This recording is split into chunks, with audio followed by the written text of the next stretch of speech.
Hey, what is going on, everybody? Welcome to Upkick MMA, episode 283. I am Brennan. UFC Fight Night, Vettori versus Cannonier. Okay, this is going to be the prelims. You're looking for the main card, the main event stuff. That's the last video. This is going to be the prelims, so it's going to be Alessandro Costa versus Jimmy Flick and the rest of the guys on the card. We're going to cover each fight, break them down round by round, go over all that stuff. If you like this kind of thing, subscribe to the channel so you know the next video is coming out. I put out 2 or 3 videos every single week covering fights from the weekends. Bellator, 1FC, UFC, obviously, all that good stuff. Let's get into it. If you are looking for a specific fight breakdown, timestamps are down below. Let's go. Alessandro Costa versus Jimmy Flick. Hard low kick from Costa to start. Flick not finding his range to the middle of the round. He really just couldn't do anything. Leg kick ends up dropping Flick in the first round. Flick is standing there trying to turn it into a brawl, which was, tough of him, and I'm glad I watched it. I'm glad he got in there and tried to make it work, but his leg was battered and beat. It was toast, man.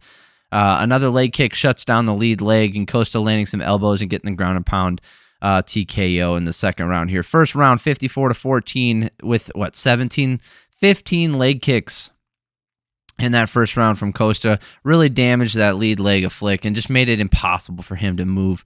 It was just a systematic dismantling. It's one of those things where you let a couple of hard ones go and it's hard to make a comeback from that. Kang taking on Cristian Quinonez. This is a pretty fun fight too.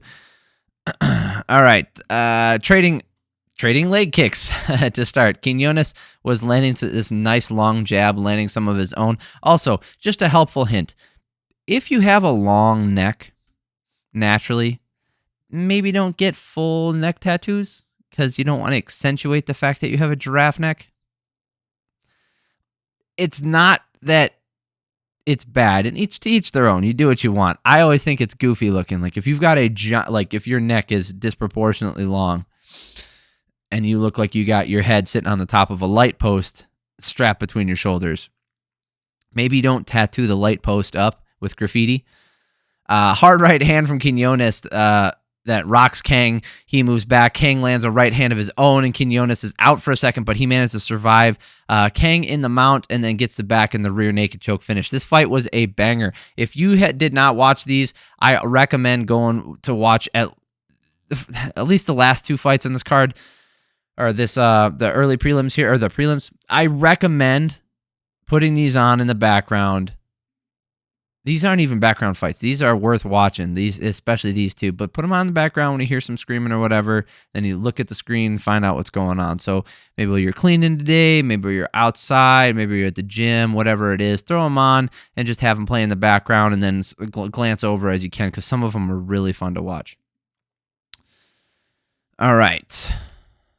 Carlos Hernandez taking on Dennis Bondar.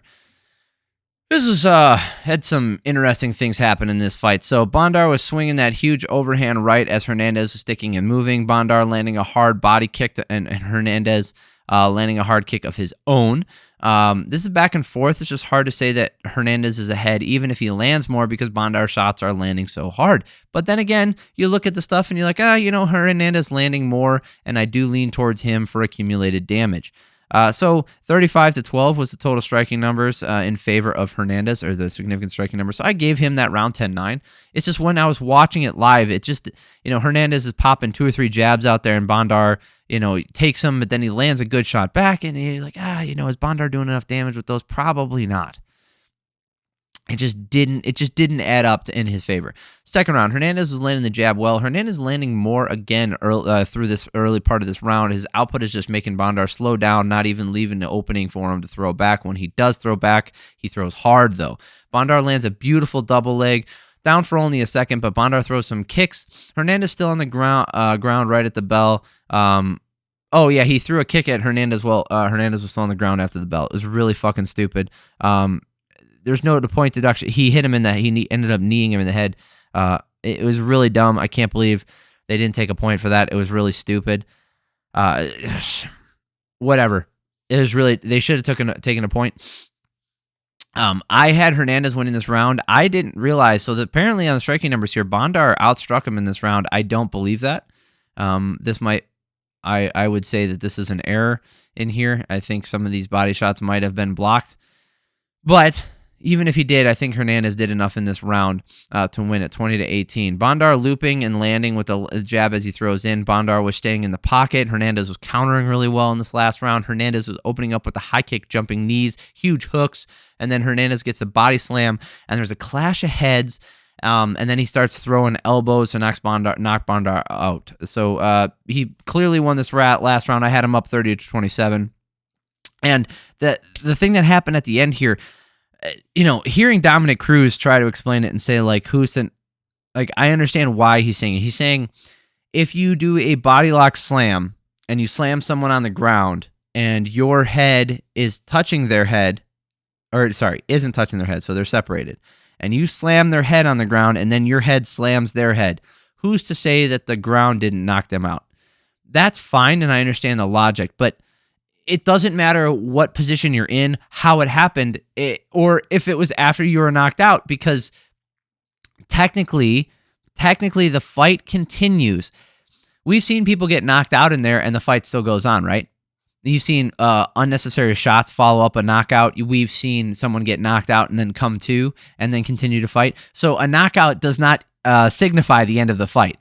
The referee stopping the fight signifies the end of the fight. So let's delineate here, Dominic, right? It's not that you're inherently wrong for what you're saying. I understand what you're saying is like, who's to say what knocked him out? Absolutely, that's correct. But to say, oh, well, because he was knocked out, that means the fight's over. Not necessarily. It doesn't, because the fight has not been waved off yet. So if the ground did knock him out and then you headbutt him afterwards, even if it wasn't a natural move, it sucks, but it's still a clash of heads. Now, it's good that it happened right at the end of the fight because it didn't affect anything, but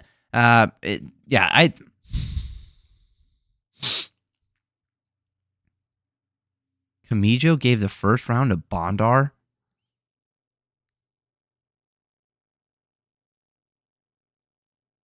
What the Okay, Ben Cartledge and Anthony Manis gave all 3 rounds to Hernandez. But Camijo gave the first round to Bondar.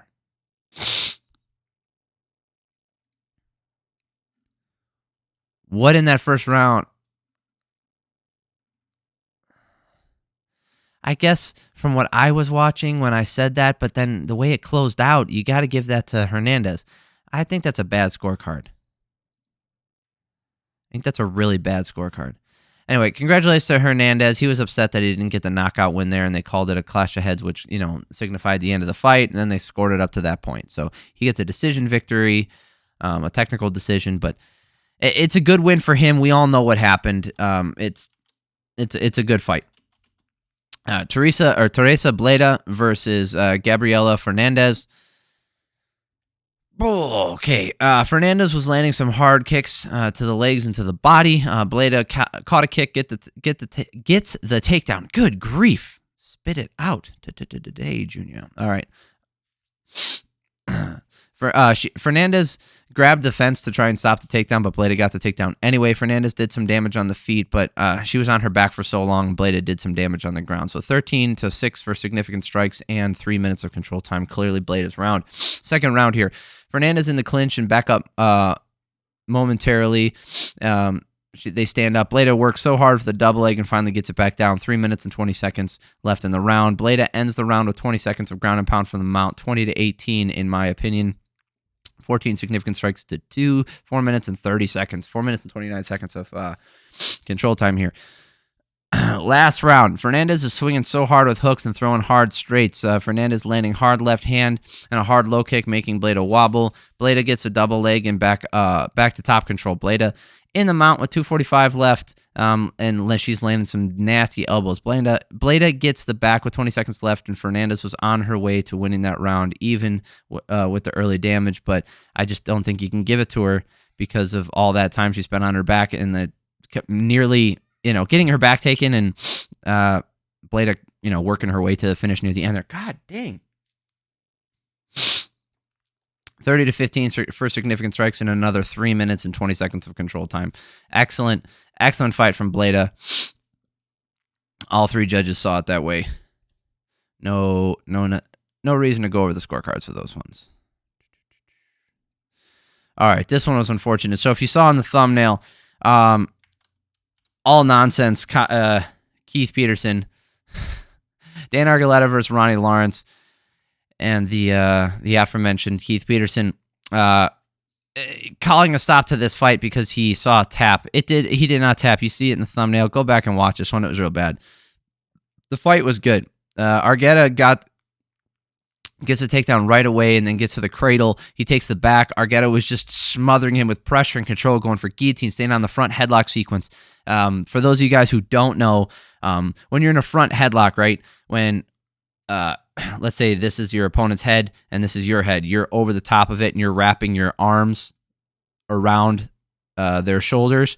So you have them in a front headlock and you're splayed out over the top of them, right? So now there's a front headlock sequence. There's a lot of things that you can do from there, and I am no expert, but the three chokes from that position are the guillotine, the anaconda, and the darce, right? So you can transition between all of them. You can shoot across with the neck sitting in the crotch of your arm, and then for the anaconda, you can go back to the middle, and you can even have a 10-finger choke in there, or you can have an arm in guillotine, and then you can shoot your arm the other way, and then lock it up over here with the cutting edge of your arm being on the neck for the darce. So he's going back and forth between all of these, and it's fantastic. And then he readjusts for a guillotine at one point and rolls over and then gets a mounted guillotine, and it looks like, you know, Ronnie Lawrence is about to tap, and he puts his arm up, and then Keith Peterson pulls the arm, which there's nothing wrong with that. So you can fall asleep and have your arm still up. It's unlikely, but it's possible. So he was checking to make sure that Ronnie Lawrence was still responding. So he pulls his arm, and then Lawrence goes like this. He goes to pull back because he wants his hand back for control.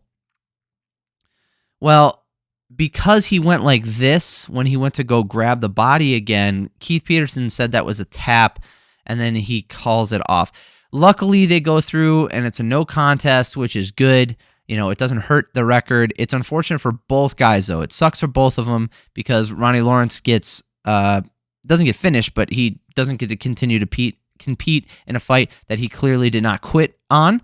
And then Argueta doesn't get a win in a fight that he was clearly dominating and was on his way to winning. All other things, all evidence, given all the evidence that we have. So it sucks, and I feel bad for the guys, and mistakes happen. So I think it was just a brain fart. It was early in the night for Keith. It just sucks. Okay. And I don't think Keith Peterson's a bad referee. I don't think he makes mistakes like this all the time, but you're bound to make you ref 1,000 fights. You're bound to make a few mistakes, and you're bound to make some bonehead ones. This was a bonehead mistake. You know, you got to say what it is. Zach Pauga versus Modestas Bukauskas. This fight was pretty good. There's some controversy we'll go over at the end here. Controversy as far as the scorecards, but we'll talk about that. So, by the way, it's almost sounds like there's an N in Pauga's name, so it's like Pauga. So if I say it wrong, I apologize, but I heard it pronounced both ways. I think it's Pauga, because whatever Brendan Fitzgerald says is probably the way it's supposed to be. You know, being the play-by-play guy and the guy with the stats, he's the one who learns all the names properly and supposed to pronounce them. So anyway, Pauga was using the jab, pumping it out there as he's chasing Bukauskas down, landed with a hook. Bukauskas went down for just a second. Pauga got the trip and gets on top. Bukauskas was waiting and countering much and using much cleaner strikes towards the midpoint of this round. Bukauskas had a snappy jab, and he's using a high kick on that same side. And Bukauskas was landing the hook, a beautiful hard right hand. Bukauskas landing a right hand counter that staggers Pauga for a second. He lands the counter right over the top, over the shoulder as Pauga ducks in. So as Pauga was like entering, he would duck down like this, and he would lean over to his right.